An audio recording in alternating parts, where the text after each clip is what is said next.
Meus prezados e queridos irmãos da TV Caminho Livre, graça e paz do Senhor Jesus. Cá estamos nós para mais um vídeo aqui. Eu estendo as boas-vindas aos inimigos deste canal, que a graça e a paz do Senhor Jesus estejam no coração dos meus inimigos também. Muito bem, meus queridos, vamos refutar aqui o 8º argumento do pastorzinho lá de Connecticut, que fala as coisas cheio de ufanismo, né? Cheio de empáfia, arrogância. Elaborou 20 argumentos, segundo ele, irrefutáveis, né? De que o chifre pequeno não pode ser antíoco. Vamos para o 8º argumento? O 8º argumento foi baseado em Daniel 8:11. Eu leio o versículo e depois leio o argumento. Ele se engrandeceu tanto que chegou a desafiar o príncipe desse exército. Tirou dele o sacrifício diário e destruiu o lugar do seu santuário. É sobre este versículo que o pastorzinho elabora o seu 8º argumento. Vamos para o argumento dele, abre aspas. O chifre pequeno destruiu o templo e o profanou. Antíoco só o profanou. Roma destruiu o templo em 70 Anno Domini, e em seu lugar levantou o templo de Júpiter Capitolino em 130 Anno Domini. Fecha aspas. Esse é o argumento. Bom, eu vou dividir a minha refutação em duas partes, porque eu vou dividir o argumento dele em duas partes. Vou comentar a primeira parte, quando ele diz que o chifre pequeno destruiu o templo e o profanou. Antíoco só o profanou. Então eu vou primeiro refutar essa primeira parte, comentar esta primeira parte, e depois eu comento a segunda parte, quando ele diz: Roma destruiu o templo em 70 AD e em seu lugar levantou o templo de Júpiter Capitolino em 130 AD.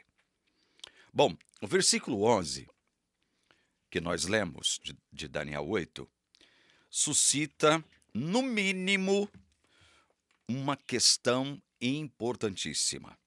É óbvio que ele suscita várias questões, mas no que diz respeito ao argumento citado, ele suscita uma questão importantíssima para a qual nós temos que prestar atenção. O que exatamente o texto bíblico de Daniel 8:11 afirma que seria destruído? Vou ler de novo só a parte que nos interessa do versículo 11 aqui, ó. Vamos lá. Tirou dele o sacrifício diário e destruiu o lugar do seu santuário. Sabe como é que diz isso aqui no hebraico, essa expressão, lugar do seu santuário? Eu tive a curiosidade de buscar na minha Bíblia hebraica, está aqui, minha Bíblia hebraica, o sentido de lugar do seu santuário. E encontrei a seguinte expressão: Mekon, com N de Nadir no final, Mekon Mikdasho, lugar do seu santuário. Bom, então quer dizer que o texto em hebraico diz que o lugar seria destruído, não propriamente o santuário. E nós vamos considerar isso aqui agora. Nós vamos ver o porquê que o santuário não poderia ser destruído pelo chifre pequeno. Bom, vamos citar aqui dois relatos históricos para que a gente possa entender que tanto a Bíblia, a nossa Bíblia normal, eu estou utilizando a Nova Almeida atualizada, quanto os relatos históricos que tratam deste assunto dão conta de que o templo, o santuário mesmo, lugar santo, lugar santíssimo, não foi destruído. Não foi destruído e não seria destruído. Não era essa a intenção do texto bíblico. Não era essa a intenção do autor. No caso, o anjo aqui, ele está revelando uma visão para Daniel. acerca das ações profanatórias do chifre pequeno.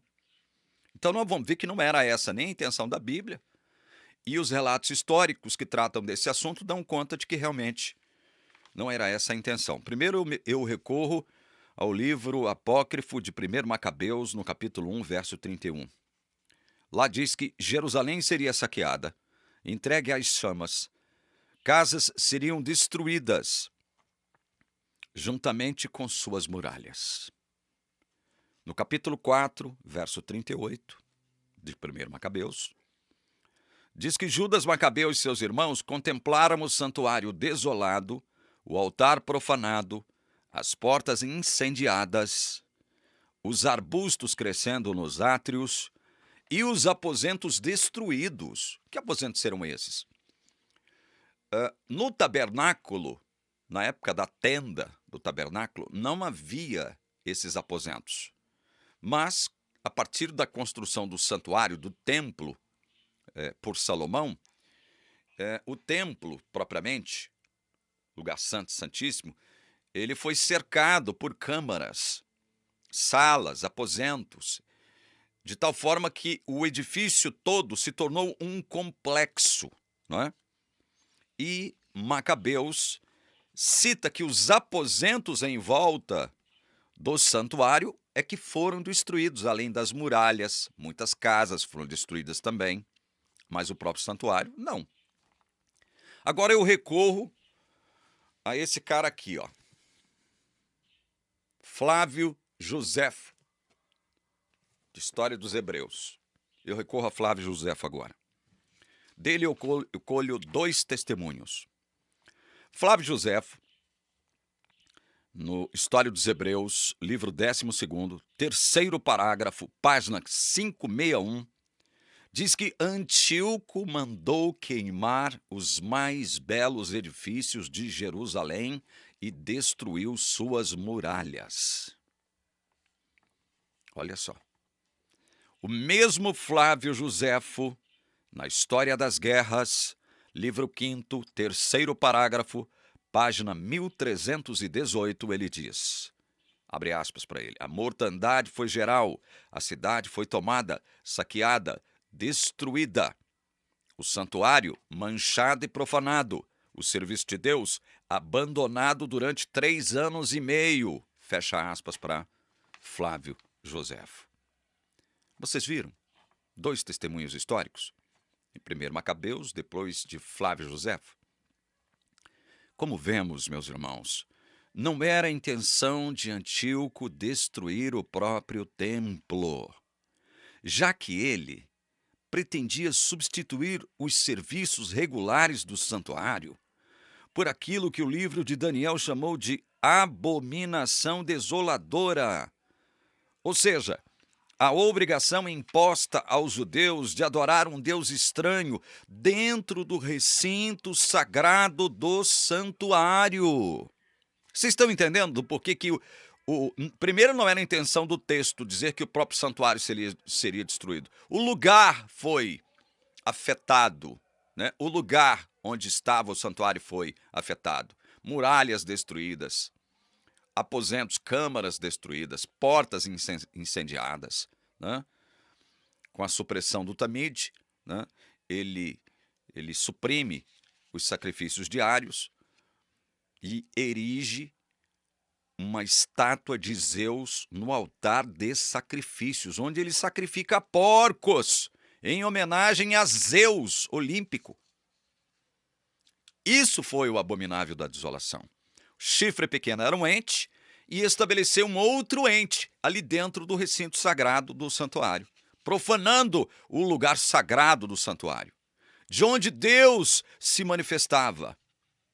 Vejam, agora o povo judeu era obrigado a adorar um Deus estranho, Zeus no caso, através da adoração de uma estátua no próprio altar de sacrifícios dentro do recinto sagrado.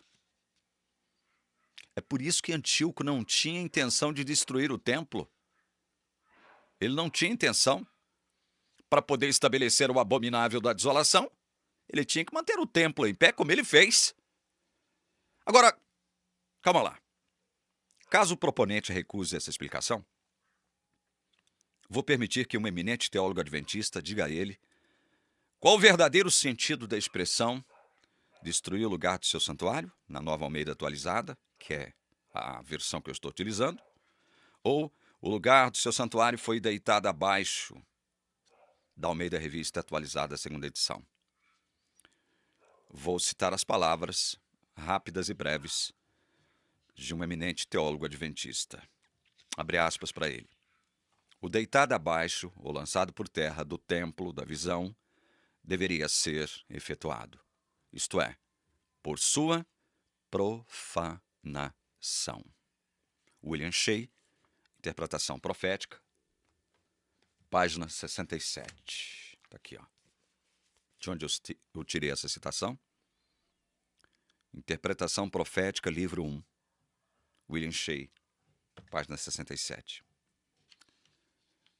Então, caso o proponente, o pastorzinho, recuse essa explicação de que a Bíblia diz que não o santuário, mas o lugar seria destruído, caso ele recuse isso, e ainda continue trabalhando com a hipótese de que o santuário seria destruído, literalmente, o pastor adventista, ele mata a charada. Ele diz como é que essa hipótese poderia se cumprir. Ele está dizendo aqui, ó, o deitado abaixo ou lançado por terra do templo da visão deveria ser efetuado, isto é, por sua profanação. Concluímos, portanto, pastorzinho, com a ajuda de um teólogo adventista, que a hipotética destruição do lugar do seu santuário não significou destruição literal do santuário, e sim sua profanação, descrita em termos simbólicos, considerada tão grave, mas tão grave, que equivaleria à sua destruição total. É o que vai dizer aqui o William Shea. A coisa foi tão grave, mas tão grave, que a profanação do santuário equivaleria à sua própria destruição, caso o pastorzinho recuse a nossa explicação anterior. O texto não diz que o santuário seria destruído, o lugar, Mekon Mikdashó, né? Os relatos históricos também dão conta de que não o santuário seria destruído. Os aposentos, as câmaras, casas, muros, portas, né? Então, se Antíoco destruísse o santuário, literalmente, olha só o que aconteceria. Olha a implicação de Antíoco destruir o santuário, literalmente. Não haveria o lugar santo para estabelecimento da abominação desoladora, o que comprometeria o cumprimento total da profecia. Como é que a abominação desoladora, descrita aqui, primeiro na pergunta do capítulo 8, verso 13, até quando vai durar a visão do sacrifício diário suprimido e da transgressão desoladora? Até quando o santuário e o exército ficarão entregues para que sejam pisados aos pés? Transgressão desoladora. Santuário e exército entregues para serem pisados. Outro versículo eu leio aqui em Daniel 11:31. Forças enviadas por ele profanarão o santuário e a fortaleza, acabarão com o sacrifício diário, estabelecendo a abominação desoladora. Como é que ele poderia estabelecer a abominação desoladora?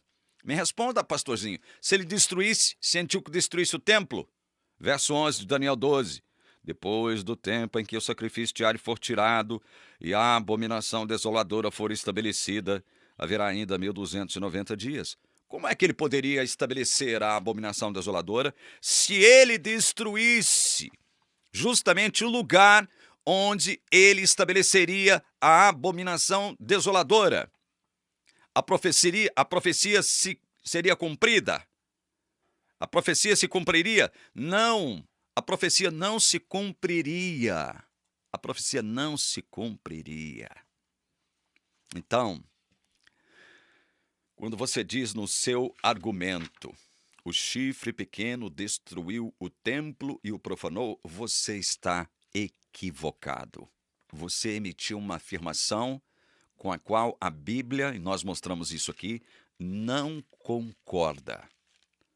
Antíoco só o profanou, como se profanar o templo fosse coisa de pequena importância.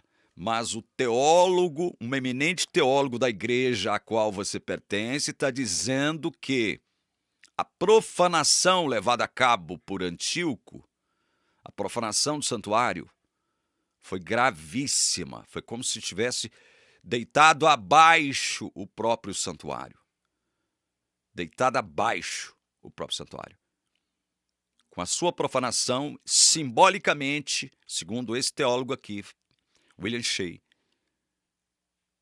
Antíoco profanaria e estaria simbolicamente destruindo o santuário. Simbolicamente, não literalmente. Viu, pastorzinho? Estude mais um pouquinho. Pense e repense antes de falar tanta bobagem como você disse nos seus 20 argumentos, né? Nós estamos considerando o 8º. Ainda tem mais 12 pela frente. Vamos à segunda parte do argumento dele? Roma destruiu o templo em 70 AD e em seu lugar levantou o templo de Júpiter Capitolino em 130 Anno Domini. Essa aqui é a segunda parte do argumento dele. Olha só como ele é capcioso. Primeiro, ele cita um fato histórico, né? Depois cita outro fato histórico, mas esse outro fato histórico que ele cita, nós vamos ver aqui agora, ele conecta um fato histórico acontecido em Jerusalém com um fato histórico acontecido em Roma, com mais ou menos 60 anos de distância um do outro, e conecta esses dois fatos, um em Jerusalém e o outro em Roma, como se tratassem, esses dois fatos, do mesmo assunto. Olha, isso é tão ridículo. Isso, eu não gostaria de comentar isso, mas sou obrigado. Para mostrar para vocês como é patético esse camarada. Esse camarada é patético. Me desculpem, mas esse camarada é patético, ele é fraquinho demais. Roma destruiu o templo em 70 AD e em seu lugar levantou o templo de Júpiter Capitolino em 130 AD. Vamos trabalhar com essa hipótese aqui agora, com essa segunda parte do argumento dele. Bom, então vamos lá. Vamos falar um pouquinho sobre esse templo que Roma, segundo o pastorzinho, construiu, ele utiliza a palavra construiu, em 130 AD. Meus queridos, pesquisem, porque vocês vão achar muito material acerca desse templo dedicado a Júpiter, construído por Roma, em Roma, construída pelo Império Romano, em Roma. Esse templo foi construído a primeira vez por volta de 509 a.C. Olha só como é interessante isso. Esse templo, dedicado a Júpiter, mencionado por esse pastorzinho, foi construído a primeira vez por volta de 509 a.C. E ele não foi dedicado somente a Júpiter. Ele foi dedicado a Júpiter, a Juno e a Minerva, uma espécie de trindade profana do Império Romano. Júpiter, Juno e Minerva. Onde é que o monte foi construído? Onde é que o templo foi construído? No Monte Capitolino. Isso por volta de 509 a.C. Aí, esse templo, dedicado a Júpiter, Juno e Minerva, foi destruído uma vez. Roma o reconstruiu a primeira vez. Aí ele foi destruído de novo. Roma o reconstruiu uma segunda vez. Aí ele foi destruído de novo. E por volta do ano 130 da nossa era, Roma o reconstruiu pela terceira vez. Ele durou até por volta do século V, tá? Essa terceira reconstrução. Mas o templo foi dedicado não somente a Júpiter, mas a Júpiter, Juno e Minerva, lá no Monte Capitolino, em Roma. Então, eu gostaria de perguntar uma coisa. Aliás, duas. Que relação teria o templo dedicado a Júpiter, Juno e Minerva, lá no Monte Capitolino, em Roma, com o templo destruído em Jerusalém. Que relação teria isso? Eu sei porque que o pastorzinho, Zinhozinho, citou a questão do Júpiter, do templo dedicado a Júpiter. Eu sei porque que ele fez isso. Mas que relação teria um templo dedicado a Júpiter, Juno e Minerva em Roma, com o templo destruído lá em Jerusalém? Outra pergunta que eu faria. Em relação a que santuário a purificação de Daniel 8,14 faz referência? Nós sabemos que a Igreja Adventista afirma que, bom, depois de 2.300 anos, o único santuário em vigor seria o celestial. Portanto, 2.300 tardes e manhãs tem relação com o santuário celestial. Mas por que o pastorzinho cita a construção do templo dedicado a Júpiter no Monte Capitolino em Roma? E ele diz, em lugar, ele diz aqui no argumento dele, Roma destruiu o templo em 70 Anno Domini e em seu lugar levantou o templo de Júpiter Capitolino em 130. Ele é muito ruim de geografia, né? Muito ruim. Por que ele diz isso aqui, então? Se o templo destruído em Jerusalém não tem absolutamente nada a ver com o templo dedicado a Júpiter, Juno e Minerva, reconstruído pela terceira vez por volta do ano 130, na cidade de Roma. E por que ele cita isso, então? Por que ele faz citação da construção desse templo dedicado a Júpiter, lá em Roma? Sabe por quê? Porque ele entendeu, ele mesmo entendeu, contraditando os seus próprios argumentos, que o chifre pequeno teria o quê?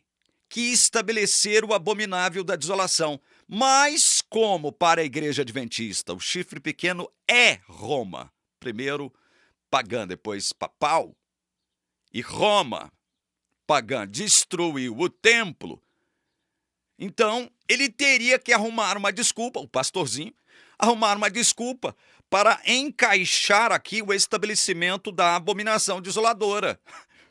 E como é que ele fez isso? Dizendo que após o templo de Jerusalém ser destruído no ano 70, Roma construiu em seu lugar, 60 anos depois, um templo em Roma, dedicado a Júpiter, Juno e Minerva. Meu Deus do céu! Ele sabe que a profecia não poderia se cumprir. Ele sabe que a profecia não poderia se cumprir, profecia de Daniel 8, se o templo fosse literalmente destruído. Porque onde, afinal de contas, o chifre pequeno estabeleceria a abominação desoladora? Se ele destruísse o templo, a não ser que Roma, logo após destruir o templo em Jerusalém, lá no monte, acho que Monte Moriá, se não me engano, reconstruísse o templo agora, né, com outras finalidades. Por exemplo, de estabelecer aqui a abominação desoladora. Mas em Jerusalém. Por que em Jerusalém? Porque a profecia, o pastorzinho, você se esqueceu que o chifre pequeno, ele recebe ênfase. As suas ações principais tiveram um foco, espaço geográfico já determinado? Olha aqui, verso 9 de Daniel 8. De um dos chifres saiu um chifre pequeno que se engrandeceu na direção do sul, do leste da terra gloriosa. Terra gloriosa. Em relação à terra gloriosa, o pastorzinho, o anjo vai descrever as ações profanatórias do chifre pequeno contra o santuário, contra o povo e contra a cidade de Jerusalém. Tem nada a ver com Roma. Nada a ver com Roma. E o santuário mencionado aqui é o santuário terrestre. Coisa que a Igreja Adventista não admite em hipótese alguma.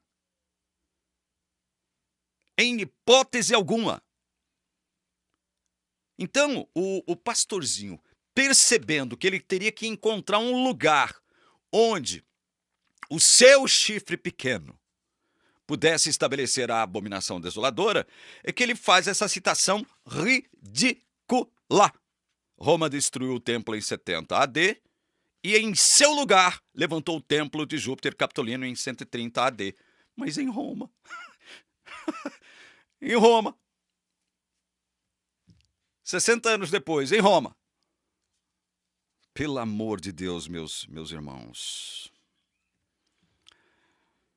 Como eu acabei de dizer aqui agora, a profecia do capítulo 8 de Daniel afirma claramente que as ações do chifre foram direcionadas contra o santuário terrestre, contra o povo de Jerusalém, o povo da Judéia, e a cidade de Jerusalém, aqui referida simbolicamente como o quê? Como terra gloriosa. Terra gloriosa. Foi assim que Jerusalém foi referida simbolicamente. O que é um templo construído a primeira vez em 509, no Monte Capitolino, na cidade de Roma, dedicado a Juno, Júpiter, Juno e Minerva, tem a ver com o templo em Jerusalém? Mesmo com o templo de Jerusalém em vigor, muito antes, passado algum tempo, o templo dedicado a Júpiter, Juno e Minerva passou a existir e o templo de Jerusalém também. Mas o que um templo em Jerusalém tinha a ver com um templo erguido em homenagem a Júpiter, Juno e Minerva em Roma, na cidade de Roma? Qual é a conexão? Qual é a ligação? A ligação é o seguinte, é hipotética. Só hipotética. Na cabeça dele, ele tem que arrumar um lugar para o estabelecimento da abominação desoladora. Como Roma destruiu o templo no ano 70, onde é que ficaria o estabelecimento da abominação desoladora? Se ela mesma destruiu o templo, como é que ela poderia estabelecer a abominação desoladora se ela destrói o lugar onde a abominação desoladora teria que ser estabelecida segundo a profecia? Não é segundo o meu achismo, não. É segundo a profecia. Ô pastorzinho, você estava dormindo, irmãozinho? Você estava dormindo quando você elaborou esse oitavo argumento? Ou você, por um acaso, fumou maconha e maconha estragada e, sob os efeitos da maconha estragada, elaborou esse oitavo argumento aqui? Não seja desonesto. Você está lidando com a palavra de Deus. Em algum momento, Deus vai cobrar essa desonestidade da sua parte. Estou exortando você a repensar isso, não só esse oitavo argumento elaborado por você, ridículo, mas os seus 20 argumentos, como todos que me assistirem aqui verão, 20 argumentos patéticos foram emitidos e caracterizados como irrefutáveis por esse pastorzinho. Vocês parem com isso. Vocês parem de brincar com a palavra de Deus. Eu vou ficando por aqui. Vocês viram quão ridículo foi esse oitavo argumento que eu dividi em duas partes para que vocês pudessem entender uma coisa e outra? Quão ridículo foi a elaboração desse oitavo argumento? E o nono argumento? Bom, no nono argumento, nós vamos trabalhar outro argumento ridículo. Não vou dar spoiler, não. Mas no próximo vídeo nós vamos tratar do nono argumento. Lembrem-se, eu acabei de refutar o oitavo. Nós ainda temos 12 argumentos para refutar. Vocês verão quão ridículos e patéticos são esses argumentos. A você que assistiu o vídeo até agora, você que me odeia, você que acha que eu estou aqui trabalhando contra a membresia da Igreja Adventista, um povo que eu amo, ainda amo, apesar deles não me amarem mais, se vocês que estão aqui tentando consertar o inconsertável, vocês quiserem continuar malhando, me criticando, continuem. Nós ainda temos essa possibilidade aqui ainda, né? Continue fazendo isso. Mas não se esqueçam que ao fazerem isso, vocês não estão lutando e batalhando contra mim, não. Vocês estão lutando e batalhando contra isso aqui, ó. Palavra de Deus. Eu não tenho mais. Eu tive, enquanto fui adventista, eu tive compromisso com o erro. Tive compromisso com a mentira. Porque eu tentei, de todos os modos, defender um erro, defender uma mentira. Hoje eu não tenho mais compromisso com esse erro e com essa mentira, ainda sustentados pela teologia adventista. Não tenho mais compromisso com o erro. Eu quero saber o que a palavra de Deus diz. É só isso que me interessa. Não estou aqui denegrindo o caráter. O caráter. E nem julgando, falando assim, ó, você está perdido, você está salvo. Quem sou eu para fazer isso, né?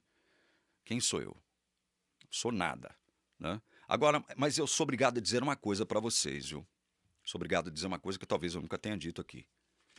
A TV Caminho Livre é um dos melhores canais no que diz respeito à refutação dos erros teológicos da Igreja Adventista do Sétimo Dia.